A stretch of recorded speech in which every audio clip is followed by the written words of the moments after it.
a Samsung TV showing a solid blue screen, playing sound without picture, or displaying blue spots can be frustrating.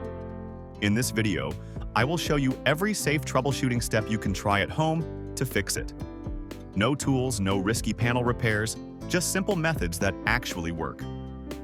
Let's start fixing the problem by first giving your TV a proper power cycle. Turn it off completely and unplug it from the wall. Wait for about 10 to 30 seconds so that any small software errors can clear out. Then, plug the TV back in and turn it on again. If the blue screen stays, try a soft reset using your remote control. Just press and hold the power button for about 10 to 15 seconds until the TV restarts. This simple step often helps when the issue is caused by a minor system glitch. Now let's talk about checking the external connections. Look at all the HDMI cables connected to your TV and make sure none of them are loose or damaged. Try plugging the cable into another HDMI port or replace it with a new one if possible. After that, disconnect every external device like your gaming console, cable box, or USB drive.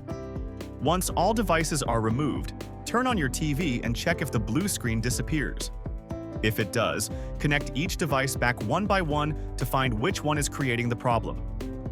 Next, it's important to make sure your TV's firmware is updated. Go to Settings, open Support, and then select Software Update. If there's an update available, install it right away. This can fix any bugs or glitches causing the issue. But if your screen is completely blue and you can't see the menu, don't worry. You can still update the TV using a USB drive.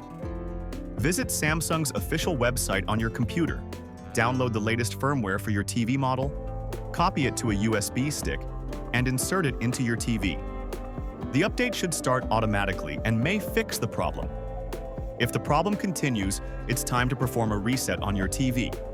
To do this, press and hold the volume and power buttons together on the TV itself, not on the remote, for about 15 to 20 seconds. This will reset the system and might solve deeper software issues. On some older models, there's a small reset button located on the back or side of the TV. Hold that button for about 10 to 20 seconds to complete the reset. Remember, this process will restore your TV to its default settings, so you'll have to set it up again afterward. Finally, if your TV turns on but the screen looks blue tinted, or you can faintly see an image when you shine a flashlight on it, that means the backlight is having a problem. This type of issue needs professional repair and shouldn't be fixed at home. In that case, it's best to contact a certified technician or Samsung service center to replace or repair the backlight safely. That's it for this video on how to fix the Samsung TV blue screen problem, whether it's no picture, sound only, or blue spots on the screen. I hope these troubleshooting steps help you get your TV back to normal. If you found this guide helpful, please give it a thumbs up and don't forget to subscribe for more easy and practical tech fixes. Did any of these steps work for you, or did you find another solution? Let me know in the comments below. I'd love to hear about your experience. Thanks for watching, and I'll see you in the next video.